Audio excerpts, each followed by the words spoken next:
अखण्डमण्डलाकारं व्याप्तं येन चराचरं तत्पदं दर्शितं येन तस्मै श्रीगुरुवे नमः। वक्रतुण्डमहाकाय कोटिसूर्यसमप्रभा निर्विघ्नं कुरु मे देव।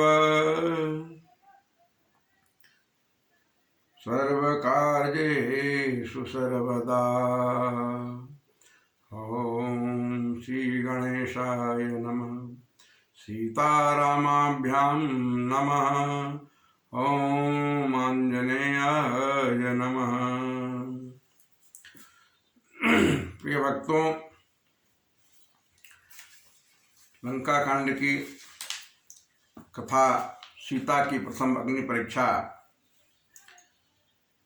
के चतुर्थ भाग में यह प्रसंग हो चुका था। देवताओं सिद्धों के साथ महाराज दशरथ भी पधारे थे। महाराज दशरथ को दृढ़ ज्ञान की प्राप्ति हुई और वे सूर्यधाम देवलोक वापस लौट गए। अनुज जानकी सहित प्रभु कुशल कौशलाधीश, शोभा देखी हरषि मना स्तुति कर सुरईश।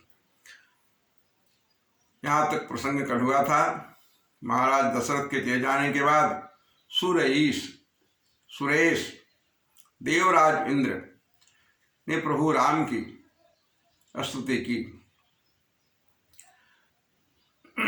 थोड़ा गौर करेंगे, स्तुति को हम लोग सुनेंगे, फिर आगे बढ़ेंगे कथा की ओर। जय राम शोभा धाम दायक प्रणत विश्राम, त्रिनेत्रो नबर सर चाप, भुजदंड प्रबल प्रताप। जय दूषणारि खरारि, मर्दन निशाचरधारि, वैदेही अनुज समेत, मम हृदय करहु निकेत। मोहि जानिए निज दास, दे भक्ति रमा निवास। दे भक्ति रमा निवास, त्रास हरन शरण सुखदायकम्। सुखधाम राम नमामि, कामयनेक छवि रघुनायकम्। सुरवृन्दरञ्जन द्वन्द्व भञ्जन, मनुजतनुयतुलित बलम्। ब्रह्मादि शंकर सेव्य राम, नमामि करुणा कोमलम्। देवराज इंद्र ने कहा, को ब्रह्म निर्गुण ध्याव, अव्यक्त जहि श्रुति गाव। कोई निर्गुण ब्रह्म का ध्यान करता है जो अव्यक्त है, जिसे व्यक्त नहीं किया जा सकता है, व्यक्त रूप में देखा नहीं जा सकता है। यही श्रुति गाव, श्रुति अर्थात वेदों में जिसका ऐसा ही वर्णन किया गया है। लेकिन मुझे तो मोहि भाव कौशल भूप, लेकिन मुझे तो कौशलपति श्री राम सगुण स्वरूप, श्री राम का सगुण स्वरूप वैदेही अनुज समेत, वैदेही और अनुज लक्ष्मण के साथ ही भाते हैं। तो हे प्रभु श्री राम, माता वैदेही और अनुज लक्ष्मण के साथ मम हृदय करहु निकेत, मेरे हृदय को अपना निकेत अर्थात गृह बनाई। मोहि जान गे निज दास, दे भक्ति रमा निवास। हे रमा निवास, मुझे दास समझकर मुझे अपनी भक्ति प्रदान कीजिए। तो देवराज इंद्र सीता, राम और लक्ष्मण के साथ अपने हृदय में निवास करने का आग्रह करते हैं देवराज इंद्र से।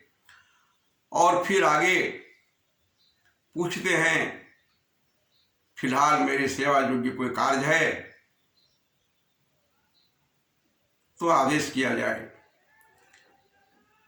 अब यहाँ यही प्रसंग है कि सीता की अग्नि परीक्षा हो गई, देवतागण आए, पुष्प वर्षा हुई, देवताओं ने विभिन्न भांति से राम, लक्ष्मण और सीता की स्तुतियां की। महाराज दशरथ भी पधारे और ज्ञान प्राप्त कर वो भी चले गए। देवराज इंद्र ने स्तुति की और देवराज इंद्र अब कुछ सेवा का आदेश मांग रहे हैं। तो देखिए प्रभु क्या आदेश देते हैं। युद्ध भूमि में राम की सेना के कई सैनिक मृत पड़े हैं और असंख्य राक्षस भी मृत पड़े हैं। धन्य है प्रभु राम।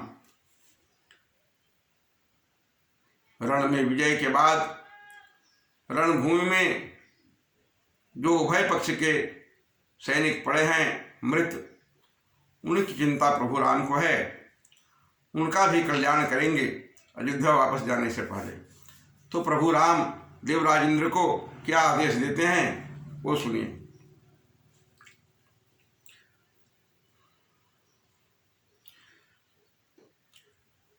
सुनो सुरपति कपि भालु हमारे, सुनो सुरपति कपि भालु हमारे, परे भूमि निशिचर निज मारे, मम हित लागित जेहि न प्राणा, सकल जियाउ सुरेश सुजाना।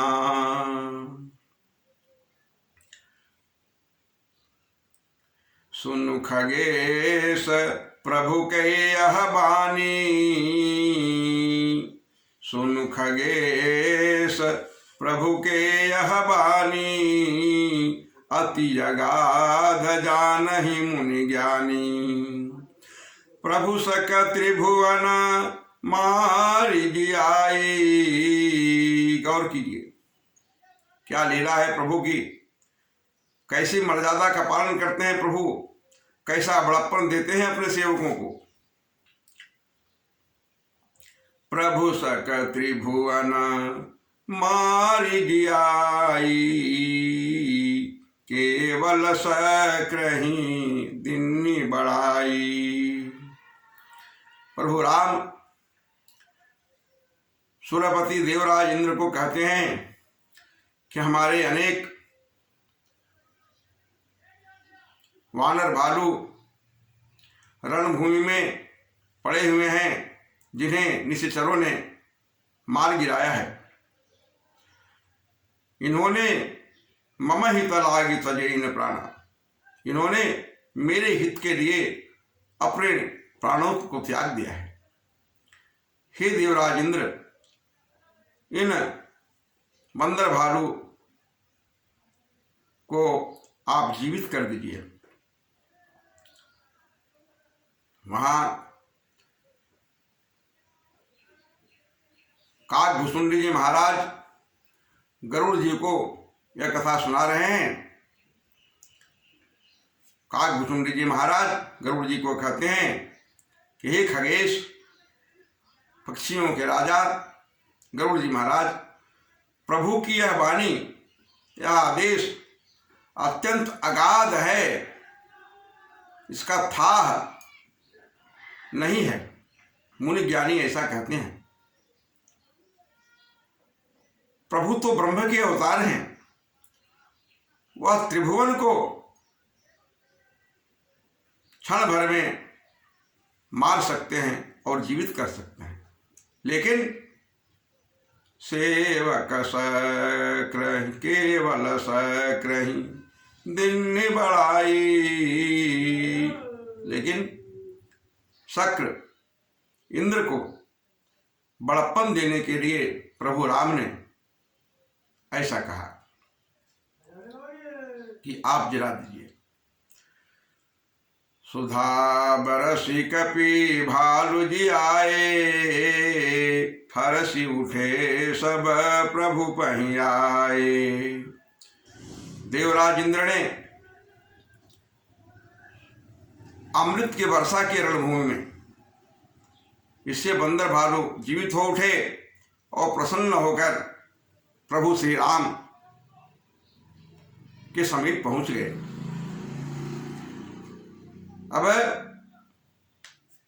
गौर कीजिए प्रसंग पर, एक तरफ बंदर भालू पड़े हुए थे रणभूमि में, दूसरी तरफ निशाचर भी तो पड़े हुए थे। देवराज इंद्र ने अमृत की वर्षा रणभूमि में की, दोनों ही दल पर की, लेकिन बंदर भालू तो जीवित होकर राम के शरण में आ गए, लेकिन निशाचर जीवित नहीं हुए। ऐसा क्यों हुआ? इसमें क्या रहस्य है, क्या राज है, वो आगे सुनिए।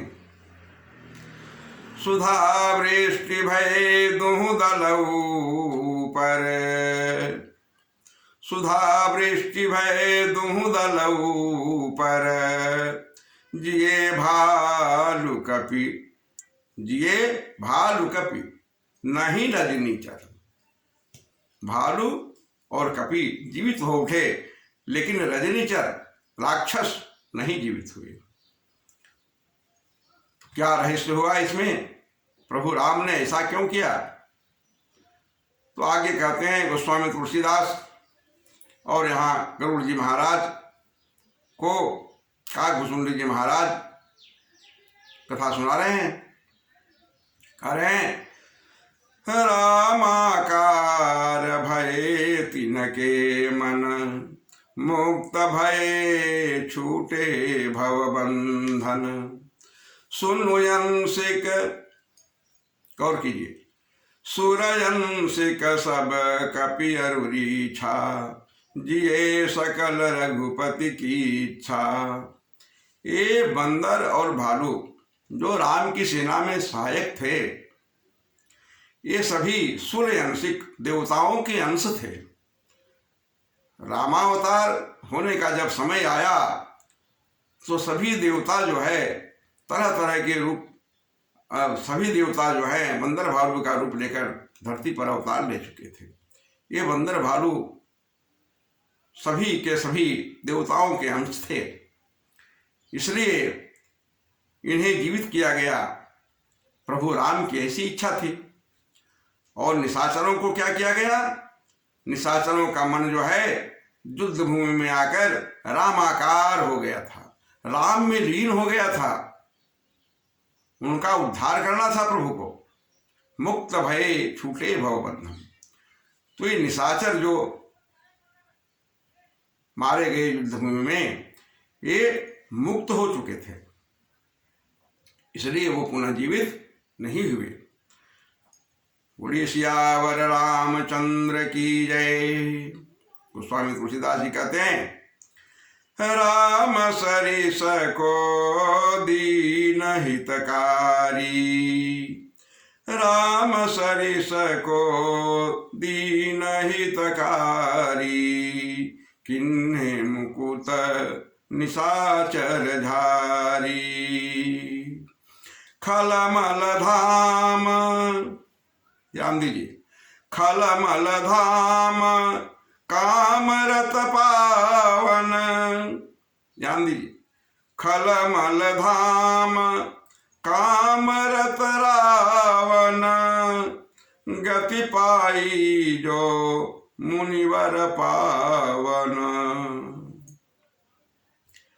राम के समान दीन दुखियों का हित करने वाला कोई नहीं है। प्रभु राम ने समस्त निशाचरों को मुक्त कर दिया। पहले भी प्रसंग आया है, रघुवीर सर तीरथ शरीर, नित्यागी गति पै हैं सभी। कहा गया है युद्ध भूमि में, रघुवीर सर तीरथ शरीर सरितनि, त्यागी गति पै हैं सभी। रघुवीर सर तीरथ सरितनि, भगवान राम के बाण रूपी तीर्थ में स्नान करके सभी निशाचर मुक्त हो जाएंगे। ये निशाचर इसी भाव से आए थे युद्ध में, और इसलिए प्रभु राम ने इन्हें मुक्त कर दिया। रावण के विषय में कहते हैं, खलमल धाम कामरत रावण। रावण दिन रात विषय वासनाओं में रत रहने लगा। वह दुष्ट मलिनता का धाम हो गया था। ऐसे दुष्ट अधम पापी रावण को भी प्रभु राम ने मुक्ति प्रदान की, गति पाई सो, वह गति उसे प्रदान किया जो मुनिवर पाव न, जो मुनि ज्ञानी भी नहीं प्राप्त कर पाते हैं। पहले भी प्रसंग आया है, जन्म जन्म मुनि जतन कराही, अंतराम कही आवत नाही। ऋषि मुनि आजन्म राम राम जपते रहते हैं, इस उम्मीद पर कि मरते समय राम का नाम मुख से निकलेगा और मुक्ति मिल जाएगी। फिर भी ऐसा हो सके आवश्यक नहीं है। तो मुनियों के लिए भी जो परम पद दुर्लभ है, उस परम पद को ऐसे कामरत मलिनता का धाम दुष्ट रावण को प्रदान किया प्रभु ने। ऐसे हैं अहेतु की कृपा करने वाले प्रभु श्री राम। प्रभु के इस विचार और कार्य को देखकर देवता इतने प्रसन्न हो गए जो अंबर में विराजमान थे। अब देवताओं ने क्या किया सुनिए। सुमन बरसी सब सुर चले, चढ़ी चढ़ी रुचिर विमान। सुमन बरसी सब सुर चले, चढ़ी चढ़ी रुचिर विमान। देखी सुअवसर प्रभु पही, आयउ शंभु सुजान। देवता लोग उस अवसर पर पुष्प की वर्षा किए और अपने अपने रुचिर विमान, सुंदर विमानों पर चढ़ चढ़कर देवलोक को चलते भये। अब वहां कोई नहीं रह गया देवताओं में से। तब भगवान शिव को मौका मिला और देखि सुअवसर प्रभु पही, आयउ शंभु सुजान। सुंदर अवसर देखकर भगवान शिव अब वहां पधार गए हैं। बोली सियावर रामचंद्र की जय, उमापति महादेव की जय, पवन सुत हनुमान की जय, आदि शक्ति जगत जननी दुर्गा माता की जय। अब भगवान शंभु पधार गए हैं, उनकी कथा आगे के एपिसोड में कल सुनाऊंगा। तब तक के लिए सारे भक्तों को जय श्री राम।